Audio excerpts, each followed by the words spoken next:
چنانچہ مسلم شریف میں ابو ہریرہ رضی اللہ عنہ سے روایت ہے کہ الصلوات الخمس والجمعۃ الی الجمعۃ ورمضان الی رمضان مکفرات ما بینہن اذا اجتنبت الکبائر.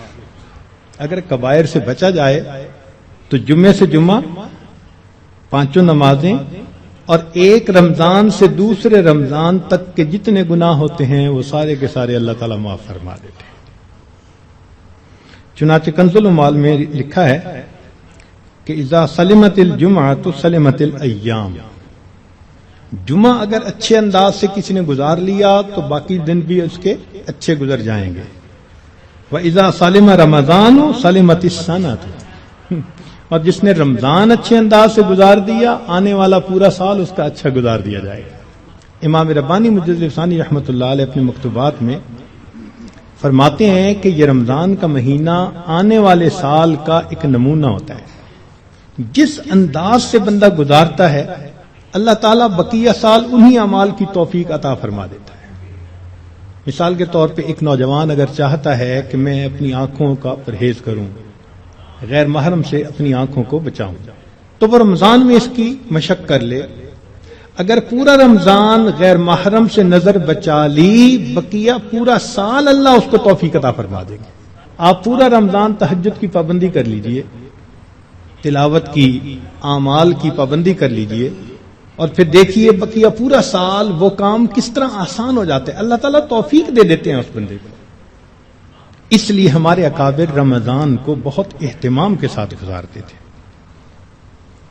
بلکہ بخاری شریف کی روایت ہے کہ ایک صحابیہ حج پہ جانا چاہتی تھی، خاوند نے نہ کر دی.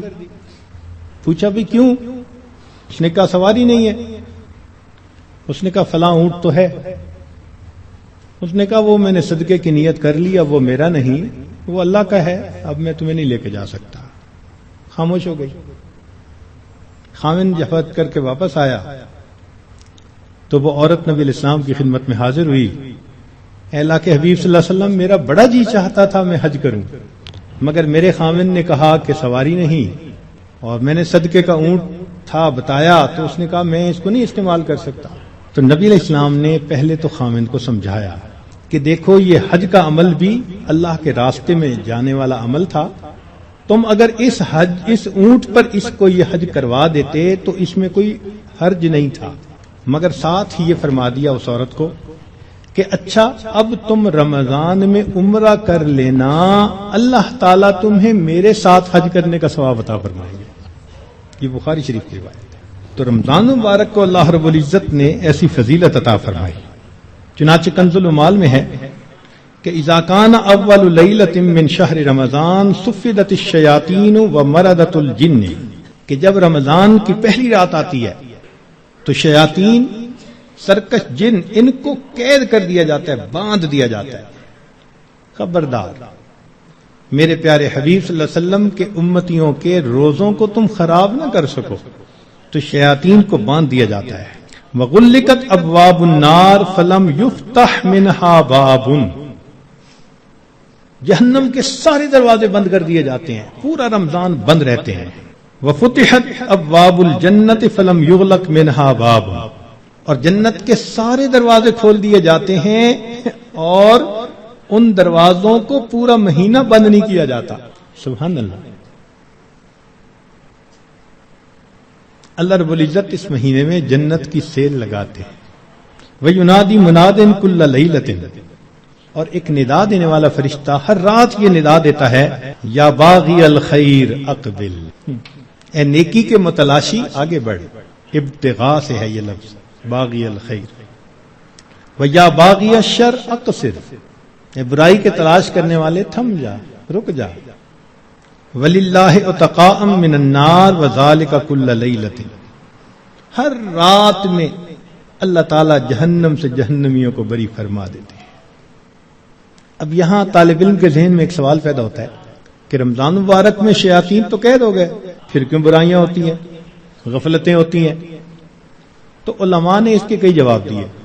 ایک جواب تو انہوں نے دیا بھئی بڑے شیاطین تو قید ہو گئے، اب چھوٹے شتونگڑے بھی تو ہیں، اور ہم اتنے غافل کہ شتونگڑے ہی کام دکھا جاتے ہیں. دوسرا علماء نے یہ کہا کہ شیطان کی وجہ سے نفس کے اندر اتنی خباثت آ جاتی ہے کہ شیطان اگر باندھ بھی دیا جاتا ہے تو نفس اس کا کارندہ بنا رہتا ہے، وہ انسان کو گناہوں پر اکسائے رکھتا ہے۔ یا برے دوست ہوتے ہیں، یار بد، ان کی وجہ سے انسان رمضان میں بھی نیکی پر نہیں آتا۔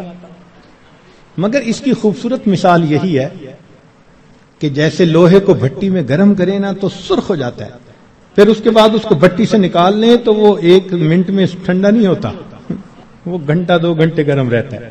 تو شیطان نے انسان کو گناہوں کی بھٹی میں اتنا گرما دیا ہوتا ہے کہ ان لوگوں کے لیے رمضان کا مہینہ آ بھی جاتا ہے تو وہ گرمی اسی طرح موجود رہتی ہے۔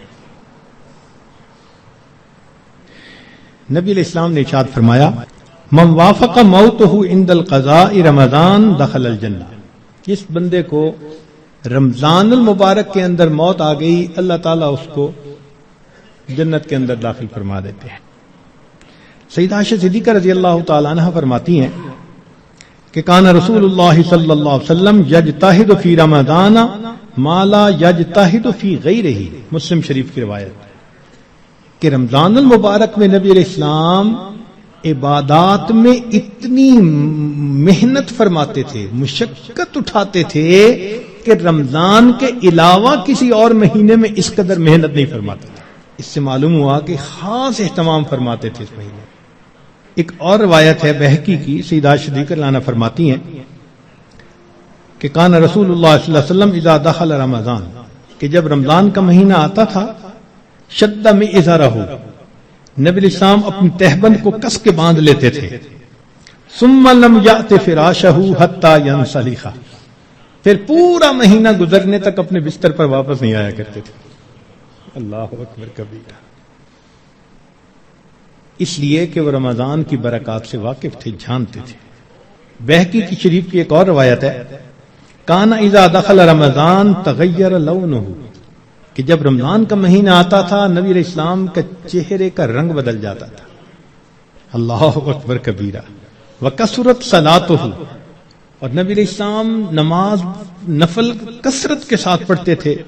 وابتہل فی الدعاء واشفق لونہ، اور اپنی دعا میں اتنے اللہ کے سامنے عاجزی کرتے تھے کہ آپ صلی اللہ علیہ وسلم کا چہرہ انور سرخ ہو جایا کرتا تھا۔ اللہ اکبر۔ چنانچہ ایک حدیث مبارکہ میں ہے، سلمان فارسی رضی اللہ عنہ اس کی روایت فرماتے ہیں کہ خطبنا رسول اللہ صلی اللہ علیہ وسلم فی آخر یوم من شعبان فقال، نبی علیہ السلام نے فرمایا، یا ایھا الناس قد اظلکم شہر عظیم مبارک، اے لوگو تمہارے اوپر ایک بڑا مہینہ برکت والا آ گیا ہے، شہر فیہ لیلۃ خیر من الف شہر، ایسا مہینہ کہ جس میں ایک رات ہے جو 1000 مہینوں کی عبادت سے بھی زیادہ افضل ہے۔ شہر جعل اللہ صیامہ فریضہ، ایک ایسا مہینہ جس کے روزے کو اللہ رب العزت نے فرض فرمایا، وقیام لیلہ تطوعا، اور رات کے قیام کو اللہ نے اپنے قرب کا ذریعہ بنایا۔ من تقرب فیہ بخصلۃ من الخیر کان کمن ادى فریضۃ فیما سوا، جس نے رمضان میں نفل عمل کیا ایسے اجر ملے گا جیسے رمضان کے علاوہ اس نے کسی فرض کے اوپر عمل کیا تھا۔ ومن ادى فریضۃ فیہ کان کمن ادى 70 فریضۃ فیما سوا، جس نے ایک فرض پر عمل کیا اس کو 70 فرض جو غیر رمضان میں ہوتے ہیں اس کے برابر اجر عطا کیے جاتے ہیں۔ یہاں سے معلوم ہوا کہ اللہ رب العزت رمضان مبارک میں انسان کے اعمال کا ریٹ 70 گنا بڑھا دیتے ہیں، ملٹیپلائی، سبحان اللہ۔ ایک ایک عمل کو دنیا ریٹ انکریز کرتی ہے تو 10% اور 20%، 10واں حصہ 20واں حصہ، اللہ تعالیٰ ریٹ بڑھاتے ہیں تو کیا 70 گنا، 70 سے ضرب دے دی، اس لیے کہ وہ شہنشاہ حقیقی ہے، وہ اپنے بندوں کو اتنا اجر دینا چاہتا ہے کہ ان کے گناہوں کی ظلمتیں ختم ہو جائیں۔ تو ایسے وقت میں ہمیں بھی چاہیے کہ ہم اپنے اعمال اللہ رب العزت کے حضور پیش کریں. چنانچہ نبی علیہ السلام نے ارشاد فرمایا هو شہر الصبر والصبر ثوابہ الجنہ، یہ صبر کا مہینہ ہے اور صبر کا بدلہ جنت ہے. وہ شہر المواسات، غمخاری کا مہینہ. سبحان اللہ. چنانچہ اسی حدیث میں آگے نبی الاسلام نے ارشاد فرمایا کہ اولہ رحمت، اس مہینے کے پہلے 10 دن رحمت، و اوسطہ مغفرۃ، درمیان کے 10 دن مغفرت.